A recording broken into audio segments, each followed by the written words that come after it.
আলহামদুলিল্লাহ, আল্লাহ পাকের শুকরিয়া।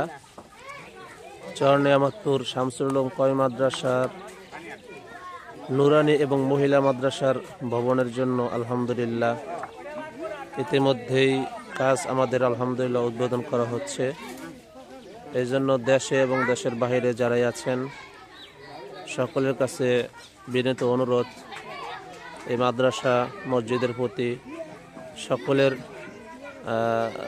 দৃষ্টি আকর্ষণ করে বলছি, সকলেই এই মাদ্রাসা মসজিদের প্রতি খুব খেয়াল রাখবেন, যেন বাচ্চারা এখান থেকে কোরআন শিক্ষা করে, হাদিস শিক্ষা করে, যেমন কলা রাসূলুল্লাহ সাল্লাল্লাহু আলাইহি ওয়াসাল্লাম শিক্ষা করে যেন এখান থেকে তারা বড় হতে পারে। সদকা জারিয়া হিসাবে সব আল্লাহ তাআলা দান করতে থাকবেন। এই জন্য সকলের কাছে দোয়ার প্রার্থী, আল্লাহ তাআলা যেন এলাকার সমস্ত কবরবাসীকে আল্লাহ তাআলা মাফ করে দেন, আল্লাহ তাআলা কবুল করেন। এই দোয়া সকলের কাছে, আল্লাহর কাছেও আল্লাহ পাক যেন অতি দ্রুত মাদ্রাসার ভবনের কাজটা শুরু করে।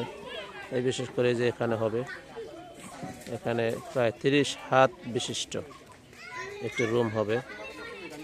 আর এখানে ইনশাআল্লাহ আমাদের পর্দা সহকারে হয়তো মহিলা মাদ্রাসা এখানে হবে, আর নয়তো এই বর্তমানে যেটা আছে এটার মধ্যে হয়তো মহিলা মাদ্রাসা হবে। পরামর্শক্রমে ইনশাআল্লাহ আল্লাহ পাক যেন মাদ্রাসা মসজিদকে কবুল করেন, আমিন।